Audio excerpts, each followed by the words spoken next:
First lecture today I'm going to talk to you about is really a question. Actually, both lectures are set up as sort of questions. So the first question is the Articles of Confederation, success or failure? Let me begin by reminding you what the Articles of Confederation are or were. The Articles of Confederation were, well, I should change that phrase, have been considered sort of the first form of government of the United States. They were written in 1776, and that year is extremely important for lots of reasons. They were written in 1776 and have often been criticized as creating a weak and ineffectual government, and therefore have often been portrayed as a failure. I, however, am going to argue somewhat differently. I am going to suggest to you that they were a success, that they succeeded in doing that which they were written to do. I mean, so we have to talk and we have to think a little bit about what were the revolutionaries thinking, what was in the revolutionaries' mind in that crucial year, 1776, when the Articles of Confederation are written. And remember that the Constitution is written 11 years later in 1787, ratified in 1788 and put into place at that point. So it's really, I want to focus in on the Articles of Confederation. In 1776, the revolutionaries had a problem. It was a war. No one had anticipated this war.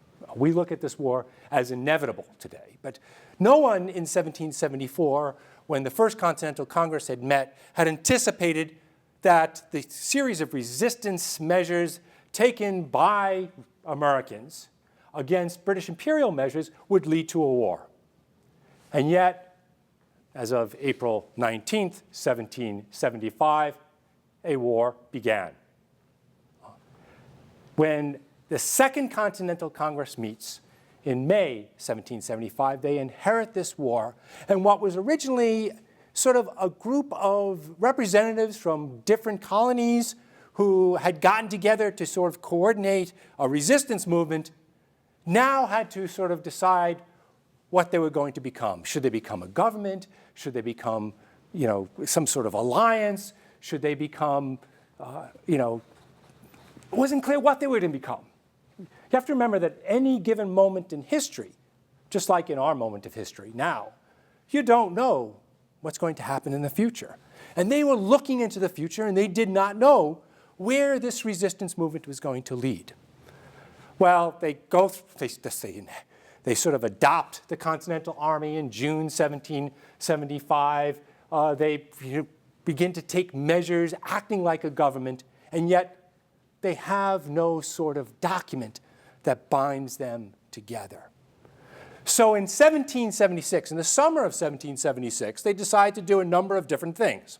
One, they decide, and you probably know this, they decide to declare independence.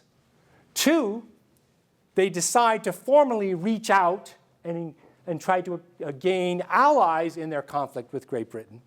And three, they create a form of government. So let's think about, for a second, about what's in their mind. To the revolutionaries who wanted, as they created this form of government, to create a republic, could not imagine a republic comprehending a large geographical area. A fundamental premise of every revolutionary, a fundamental premise of every American, a fundamental premise of every sort of British person who thought about republics was as follows. The more power government has, the less liberty the people have. And the more liberty the people have, the less power of government. And if you had a large state, a large government comprehending a huge geographical area, including millions of people, in order to rule that area, you needed to have this a powerful government. And if your aim is to protect the liberty of the people, then when you're protecting the liberty of the people, you have to make sure that the government isn't too powerful. So you have to understand that relationship. The more power government has, the less liberty the people have. The more liberty the people have, the less power of government. You have to understand that fundamental relationship in order to understand where these revolutionaries were coming from when they began to sort of draw together a document that would bind them to each other in fighting the British. And you have to remember the moment. The moment is the summer of 1776.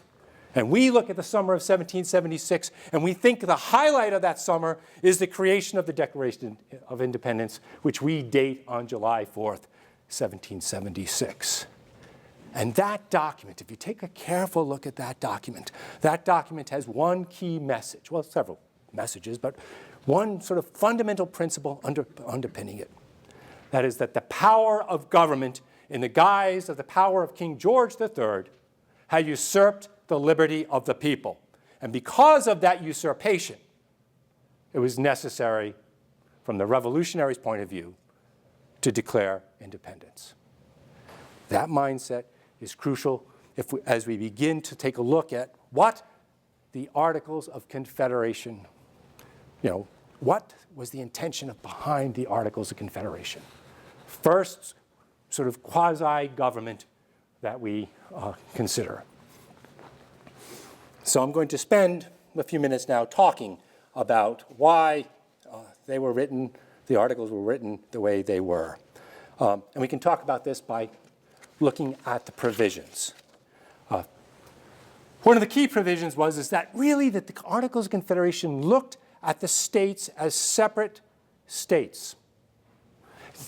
The name of our country today is the United States of America. That plural is a very interesting and often overlooked piece of information related to the name of our country. It's not called the United States.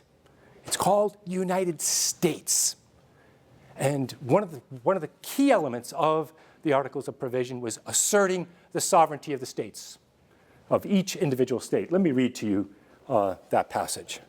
Each state retains its sovereignty, freedom, and independence, and every power, jurisdiction, and right which is not by this Confederation expressly delegated to the United States in Congress assembled. In other words, each state is a sovereign, independent country. Well, then what was this thing, the Articles of Confederation? You notice, if you listen to my language carefully, you will have noticed I've called it a quasi-form of government. I've said things like, well, we view it as the first form of government. But it's really, in many ways, not a government. In many ways, it was an alliance. It was an alliance. Again, I will read to you a passage from the Articles of Confederation. Article 3. The said states hereby, severally, enter into a firm league of friendship with each other for their common defense, the security of their liberties, and the mutual and general welfare, binding themselves to assist each other against all force offered to or attacks made upon them, or any of them, on account of religion, sovereignty, trade, or any other pretense whatsoever. A solemn league. It's a league of states binding themselves to each other. That's the intent. That's the intent. We assume they were trying to create a form of government because eventually a more powerful, more centralized government does emerge from the American Revolution. But that's our assumptions. That's our assumptions built on the knowledge of what happened in 1787 and 1788. That's our assumptions built upon the knowledge of what happens in the next 200 plus years. They're looking at it, and they're deathly afraid of creating power. They're deathly afraid of usurping the liberty. And yet, they have to create a vehicle. They have to create an agency that's going to enable them to combat the most powerful nation on earth. And that is what the Articles of Confederation are about. So my question then, were they successful? And the answer, on one level, is quite simple. And I will answer it by first asking another question. Who won the American Revolution? Did the British win the American Revolution? No. The revolutionaries. Were the revolutionaries successful in getting foreign aid? Yes. So, if we ask this question, well, were the Articles of Confederation successful? The answer is they did what they were supposed to do. They bound these states together without creating too much power. They bound these states together to gain allies. They bound these states together. To win a war. And the fact that they became somewhat invisible, that this league became somewhat invisible after the war, well, that is not such a big deal. There's 2 or 3 other points I would like to make in this short little lecture to get you to think about this period somewhat differently. They were successful in other things as well. In particular, there are actually 3 documents created in the summer of 1776. I've talked about 2 documents, the ones that we know the most about. The one we know the most about, as we, the American people, know the most about the Declaration of Independence. We, the American people, know the second most about the Articles of Confederation. The third was a document which was intended to create a model treaty, sometimes referred to as the model treaty, sometimes considered the plan of treaties. And this was the American effort to reach out to other nations. And the crucial element of this treaty was the concept of free trade, of reducing trade barriers between different countries and different nations. The United States gave this plan of treaty to Benjamin Franklin, sent him off to Paris to get this treaty, and of course, he didn't get that treaty. Instead, he got a binding alliance and a limited commercial treaty. But this was the way they envisioned things. And often historians look at this and say, well, you know, these visionaries, they tried to create this free trade world and they were unsuccessful. Not entirely. Because the Articles of Confederation, if you think of these different states, New York, Virginia, Georgia, South Carolina, as actual separate countries, the Articles of Confederation create a free trade zone, enabling people to take property from one state to another with the same rights and privileges, and that's the phraseology used, the same rights and privileges that every individual in each state had. In other words, it successfully sets up a free trade zone.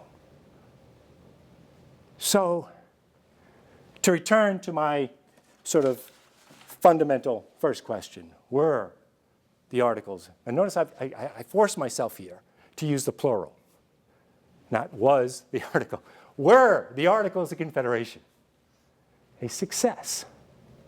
And the answer, if you look and ask yourself what was in their heads, not what's in our heads, not what our assumptions are, but what was in their heads. If you ask yourselves, were the Articles of Confederation successful?